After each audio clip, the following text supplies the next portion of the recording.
মুক্তির আগেই আলোচনায় এসেছিল মোহিত সুরির রোমান্টিক মিউজিক্যাল সিনেমা সাইয়ারা। গান প্রকাশের পর থেকেই তা ঝড় তুলে সোশ্যাল মিডিয়া থেকে শুরু করে আন্তর্জাতিক মিউজিক প্ল্যাটফর্মগুলোতে। বিশেষ করে ছবির টাইটেল ট্র্যাকটি তো জায়গা করে নিয়েছে স্পটিফাই গ্লোবাল চার্টের ৪র্থ স্থানে। তবে জনপ্রিয়তার পাশাপাশি এবার উঠেছে সুর চুরির অভিযোগ। অনেকেই বলছেন সাইয়ারার সুর ব্রিটিশ ব্যান্ড ওয়ান ডিরেকশনের বিখ্যাত গান নাইট চেঞ্জেস এবং জুবিন নাটিয়ালের হামনাবা মেরের সুরের সঙ্গে মিল রয়েছে।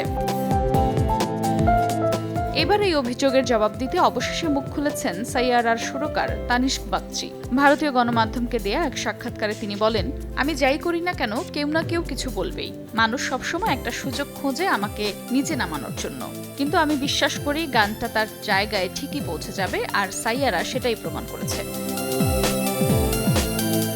তানিস্ক আরো বলেন, অনেকেই জানেন না এক মেলোডি স্কেলে কিছু নির্দিষ্ট কর্ড থাকে, যেমন এ মাইনরে ৩-৪টা কর্ডই ঘোরে। সেই কর্ড এক হলেও প্রতিটি সুরের নিজস্ব আত্মা থাকে। সুতরাং একে চুরি বলা একদমই ঠিক নয়। গানটার আবেগ ও সংযোগই আসল বিষয়।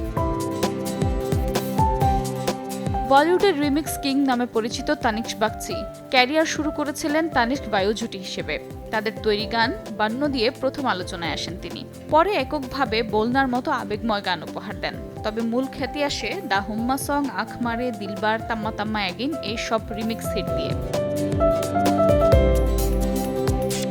অন্যদিকে আহান পান্ডে ও অনিত পাড্ডার জুটির প্রথম ছবি সাইয়ারা বক্স অফিসেও বেশ ভালো সাড়া ফেলছে। মুক্তির ১১ দিনেই বিশ্বব্যাপী সিনেমাটির মোট আয় দাঁড়িয়েছে ৩৭৩ কোটি রুপি। আফরোজা মৌটুসী, সময় সংবাদ।